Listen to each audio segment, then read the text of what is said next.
Halo, saya Christine Naomi Sekarsari Hamel dengan NIM 2021102. Halo, saya Monica Buyung dengan NIM 2021019. Halo, nama saya Agnes Dahlia Lumbantoruan, NIM 2021103. Kami dari kelompok 6 akan menjelaskan materi mengenai nilai tukar.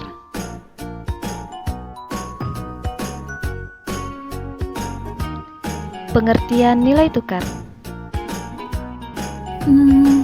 Nilai tukar itu apa sih? Nilai tukar atau kurs merupakan bagian dari proses valuta asing. Adapun pengertian nilai-nilai tukar menurut beberapa ahli.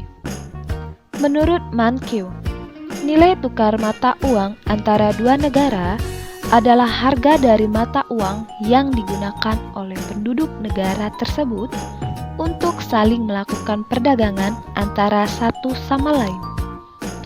Menurut Abimanyu, nilai tukar mata uang adalah harga mata uang relatif terhadap mata uang negara lain. Dan oleh karena nilai tukar ini mencangkup dua mata uang, maka titik keseimbangannya ditentukan oleh penawaran dan permintaan dari kedua mata uang. Menurut Fabosi dan Franco, at exchange rate is defined as the amount of one currency that can be exchanged per unit or another currency, or the price of one currency in item of another currency.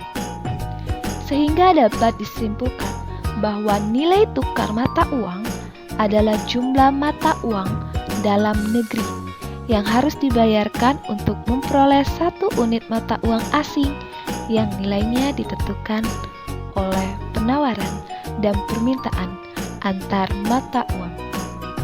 Kenaikan nilai tukar disebut apresiasi dan penurunan nilai tukar disebut depresiasi. Apabila nilai tukar didefinisikan sebagai nilai rupiah dalam valuta asing, dapat diformulasikan sebagai berikut. Nilai tukar rupiah atau dolar Amerika sama dengan rupiah yang diperlukan untuk membeli 1 dolar Amerika. Dan nilai tukar rupiah atau yen sama dengan rupiah yang diperlukan untuk membeli 1 yen Jepang. Dalam hal ini, apabila nilai tukar meningkat, maka berarti rupiah mengalami depresiasi. Sedangkan apabila nilai tukar menurun, maka rupiah mengalami apresiasi.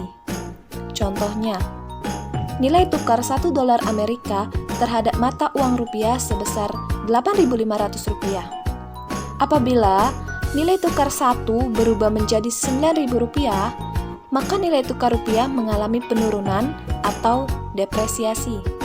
Sebaliknya, apabila nilai tukar 1 berubah menjadi 8.000 rupiah, maka nilai tukar rupiah mengalami peningkatan atau apresiasi. Dengan contoh di atas, maka dalam pengertian ini, 1 rupiah dinilai sebesar 1 per 8.500 dolar Amerika atau 0,00012 dolar Amerika.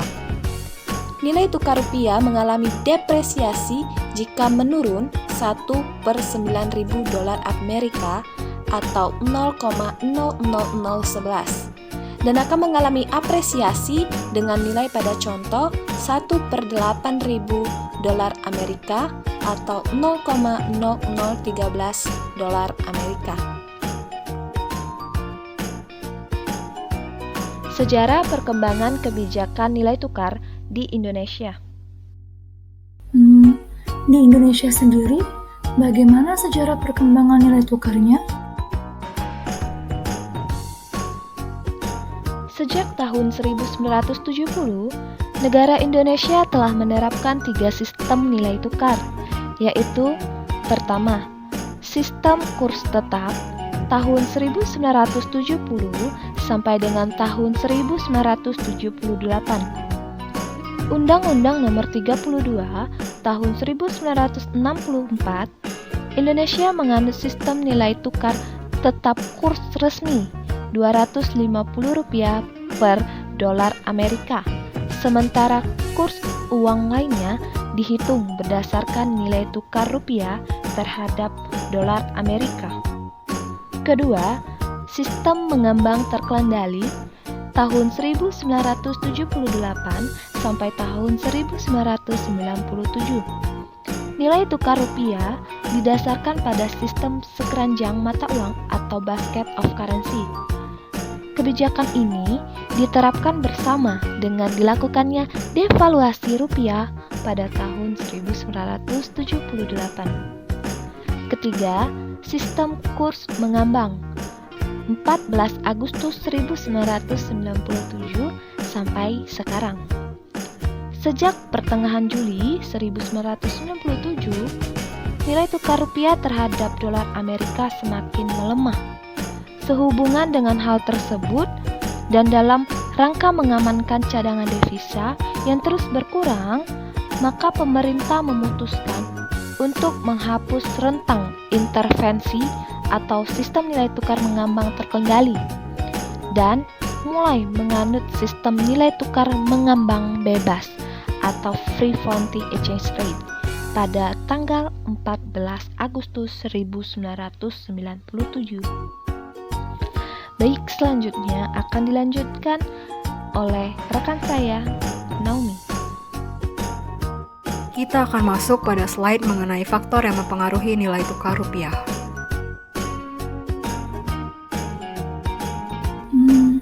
Faktor yang mempengaruhi nilai tukar rupiah apa aja sih? Lazimnya perubahan nilai tukar mata uang tersebut bisa terjadi karena 5 hal. Yang pertama, tingkat inflasi. Tingkat inflasi dipilah berdasarkan sifat temporer dan permanen. Inflasi yang bersifat permanen adalah laju inflasi yang disebabkan oleh meningkatnya tekanan permintaan barang dan jasa. Sedangkan inflasi yang bersifat temporer adalah inflasi yang diakibatkan gangguan sementara, misalnya kenaikan biaya energi, transportasi, dan bencana alam. Laju inflasi dibagi menjadi 3 komponen, yaitu inflasi inti, inflasi permintaan, dan inflasi gejolak. Yang kedua yaitu tingkat suku bunga. Suku bunga juga dapat dikelompokkan menjadi suku bunga tetap dan suku bunga mengambang. Suku bunga tetap adalah suku bunga pinjaman yang tidak dapat berubah sepanjang masa kreditnya. Sedangkan suku bunga mengambang adalah suku bunga yang berubah-ubah selama masa kredit berlangsung dengan mengikuti suatu kurs referensi tertentu, di mana cara perhitungannya dengan menggunakan sistem penambahan margin terhadap kurs referensi. Yang ketiga yaitu jumlah uang beredar yang dimana dipengaruhi oleh 4 faktor. 1. Pendapatan real. Semakin tinggi pendapatan seseorang, permintaan akan uang akan semakin besar. 2. Tingkat suku bunga. Semakin tinggi suku bunga, permintaan uang untuk motif spekulasi akan berkurang. 3. Tingkat harga umum. Semakin tinggi tingkat harga umum, permintaan akan uang akan semakin bertambah. 4. Pengeluaran konsumen. Misalnya saja pengeluaran konsumen pada bulan-bulan menjelang Natal, puasa, atau hari raya lainnya akan bertambah. Akibatnya permintaan uang juga akan bertambah. Yang keempat yaitu pendapatan nasional. Dalam menghitung pendapatan nasional bruto, nilai barang dan jasa yang dihitung dalam pendapatan nasional hanyalah barang dan jasa yang diproduksi oleh faktor-faktor produksi yang dimiliki oleh warga negara dari negara yang pendapatan nasionalnya dihitung. Yang terakhir yaitu posisi neraca pembayaran internasional Indonesia atau BOP. Posisi BOP akan sangat berpengaruh terhadap pergerakan nilai tukar mata uang domestik terhadap nilai mata uang asing. Balance of Payment atau BOP dan Balance of Trading atau BOT mencerminkan arus uang masuk dan keluar dari suatu negara. BOP surplus mencerminkan adanya aliran valuta asing yang masuk dalam perekonomian negara tersebut, baik melalui transaksi barang dan jasa maupun aset, sehingga menyebabkan bertambahnya valuta asing di negara tersebut dan mengakibatkan terjadinya apresiasi mata uang domestik terhadap mata uang asing. Selanjutnya kita membahas tentang faktor penentu nilai tukar.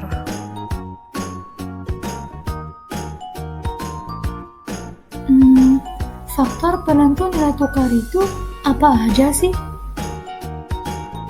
Inilah beberapa faktor yang mempengaruhi pergerakan nilai tukar. Yang pertama yaitu faktor fundamental. Faktor fundamental berkaitan dengan indikator-indikator ekonomi seperti inflasi, suku bunga, perbedaan relatif pendapatan antar negara, ekspektasi pasar, dan intervensi bank sentral. Yang kedua yaitu faktor teknis. Faktor teknis ini berkaitan dengan kondisi penawaran dan permintaan devisa pada saat-saat tertentu.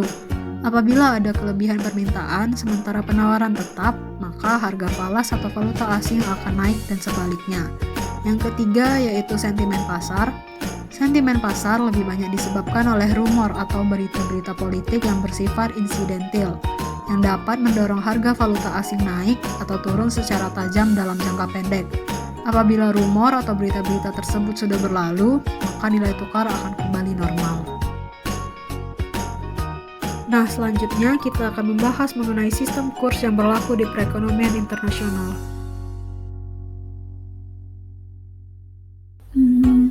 Apa aja sih sistem dari nilai tukar yang berlaku? Menurut Kuncoro, ada beberapa sistem kurs mata uang yang berlaku di perekonomian internasional, yaitu yang pertama sistem kurs mengambang atau floating exchange rate.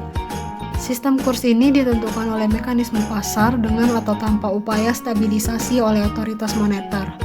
Di dalam sistem kurs mengambang dikenal dua macam kurs, yaitu mengambang bebas atau free dan mengambang terkendali atau managed or dirty floating exchange rate.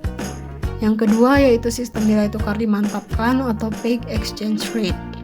Sistem nilai tukar dimantapkan atau pegged exchange rate adalah sistem nilai tukar di mana lembaga otoritas moneter menetapkan tingkat nilai tukar mata uang domestik terhadap mata uang negara lain pada tingkat tertentu, tanpa memperhatikan penawaran ataupun permintaan terhadap valuta asing yang terjadi.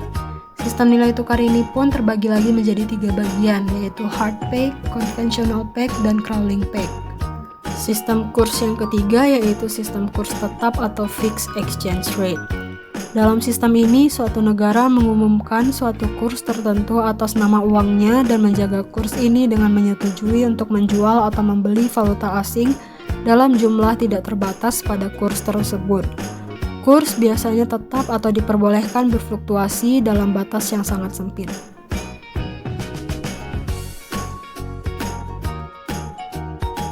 Berikut ini merupakan lanjutan dari slide sebelumnya yang membahas mengenai sistem kurs mengambang atau floating exchange rate yang dibagi menjadi dua. Yang pertama yaitu mengambang bebas atau free, di mana kurs mata uang ditentukan sepenuhnya oleh mekanisme pasar tanpa ada campur tangan pemerintah. Sistem ini sering juga disebut sebagai clean floating exchange rate. Di dalam sistem ini, cadangan devisa tidak diperlukan karena otoritas moneter tidak berupaya untuk menetapkan atau memanipulasi kurs. Negara-negara yang menggunakan sistem kurs ini yaitu US, Jepang, dan EMU. Yang kedua yaitu mengambang terkendali atau managed or dirty floating exchange rate, di mana otoritas moneter berperan aktif dalam menstabilkan kurs pada tingkat tertentu. Oleh karena itu, cadangan devisa biasanya dibutuhkan karena otoritas moneter perlu membeli atau menjual valuta asing untuk mempengaruhi pergerakan kurs. Negara-negara yang menggunakan sistem mengambang terkendali yaitu Thailand, Indonesia, Mongolia, Singapura, dan Brazil.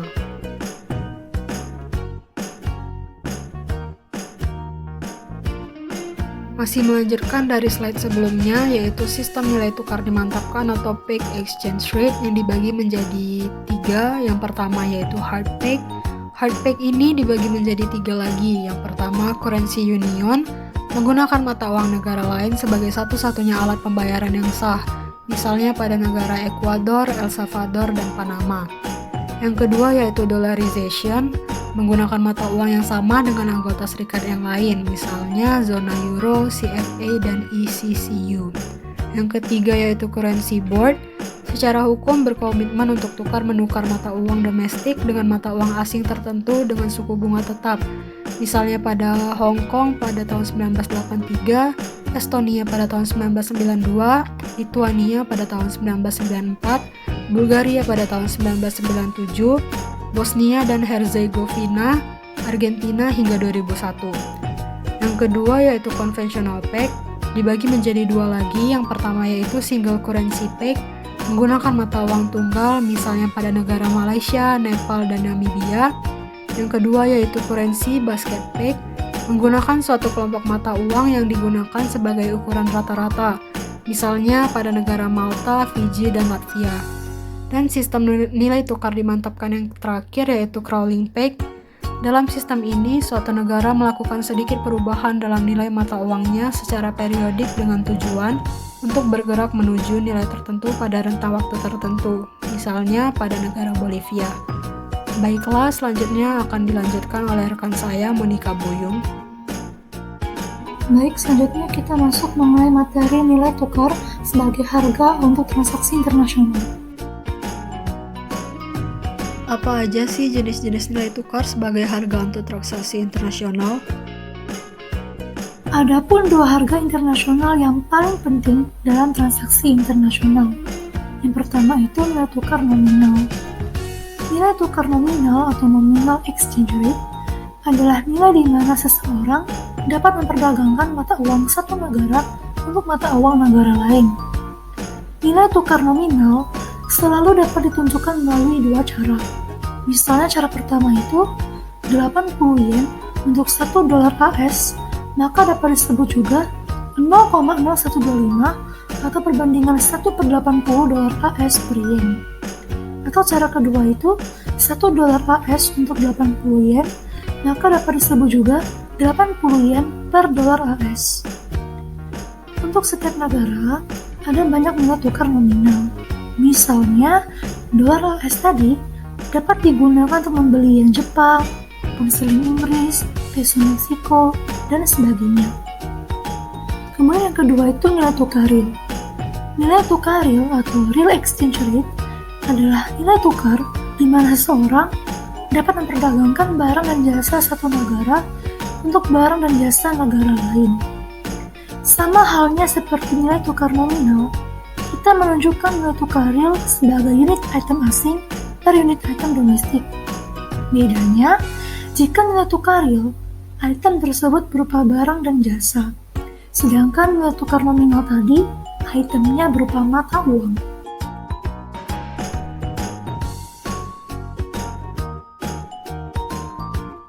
Nah, untuk memahami nilai tukar real tadi, ada pun persamaan nilai tukar real, yaitu nilai tukar real sama dengan E kali P per P bintang. E yang dimaksud itu adalah nilai tukar nominal mata uang asing. Kemudian P yang dimaksud itu adalah tingkat harga untuk barang domestik. Kemudian P bintang yang dimaksud adalah tingkat harga untuk barang asing atau luar negeri.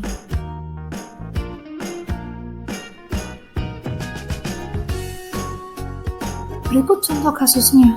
Misalnya, 1 kg beras Amerika dijual seharga 100 dolar dan 1 kg beras Jepang dijual seharga 16.000 yen dengan nilai tukar nominal 80 yen per dolar. Nah, ini kembali ke penjelasan yang tadi ya, 80 yen per dolar. Artinya, kasus ini menggunakan sudut pandang cara kedua, yaitu 1 dolar AS untuk 80 yen. Nah, jika dilihat dari pihak pertama dan pihak keduanya, dapat kita simpulkan bahwa pihak domestik di sini, kasus ini merupakan negara Amerika Serikat, sedangkan pihak negara asing atau negara luar itu merupakan negara Jepang. Baik, kita lanjut ke soal. Maka berapakah nilai tukar real antara beras Amerika dan beras Jepang? Oke, kita masuk ke persamaannya. Nilai tukar real sama dengan E kali P bagi P bintang. E tadi merupakan nilai tukar nominal, jadi tinggal kita masukkan nilai tukar nominalnya 80 yen per dolar ya. Kemudian kali P itu tadi merupakan tingkat harga barang domestik. Nah, tadi pihak domestik kita merupakan negara AS, berarti tingkat harga barang yang kita ambil itu merupakan tingkat harga barang dari Amerika Serikat. Berarti yang kita ambil itu 100 dolar ya, 100 dolar per kilogram beras Amerika. Dibagi P bintang, tadi P bintang merupakan tingkat harga barang negara asing atau luar.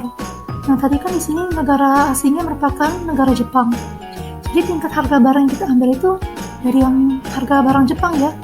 Berarti yang kita ambil itu 16.000 yen per kilogram beras Jepang. Oke, lanjut kita tinggal hitung. 80 yen per dolar kita kalikan 100 dolar per kilogram beras Amerika, sehingga kita peroleh 8.000 yen per kilogram beras Amerika dibagi 16.000 yen per kilogram beras Jepang. Nah, di sini kita bisa lihat sama-sama bisa kita sederhanakan dengan dibagi 8.000 ya. Jadi Jadi di sini 8.000 yen per kilogram beras Amerika dibagi 8.000 yen, 16.000 yen per kilogram beras Jepang dibagi 8.000 yen. Sehingga hasil akhirnya diperolehlah 1/2 kilogram beras Jepang per 1 kilogram beras Amerika.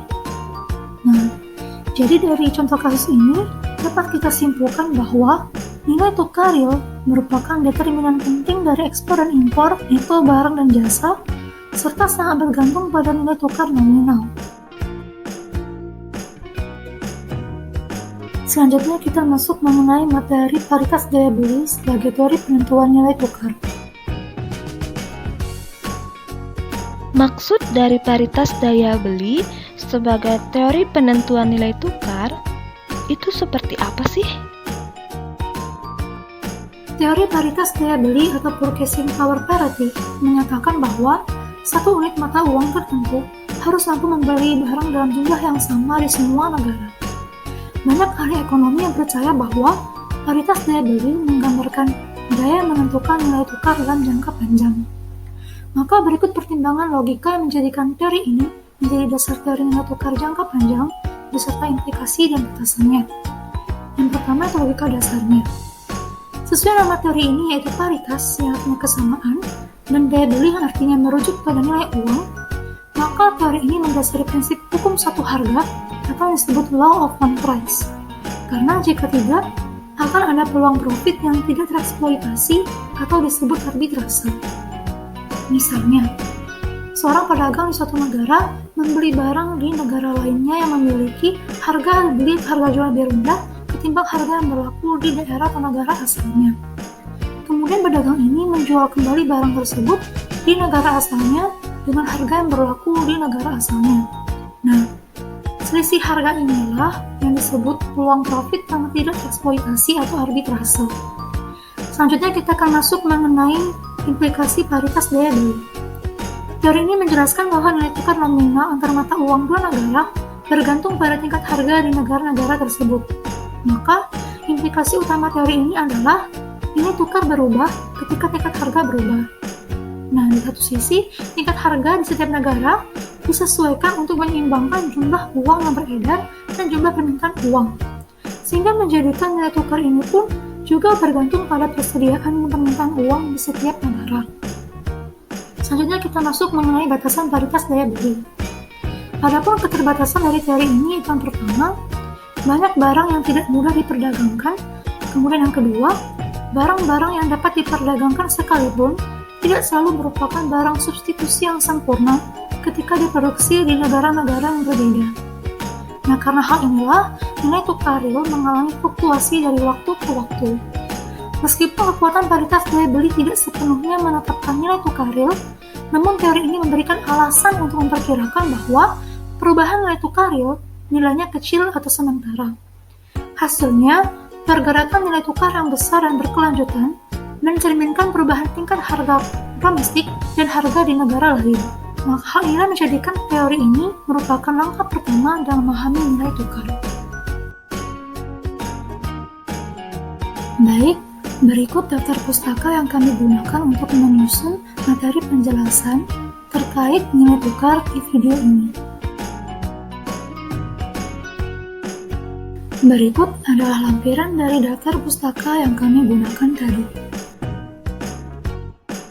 Jadi, pemahaman akan nilai tukar atau kurs mata uang sangatlah penting, karena seiring berkembangnya zaman, aktivitas dan perekonomian internasional, khususnya dalam hal ekspor dan impor, semakin meningkat dan lumrah.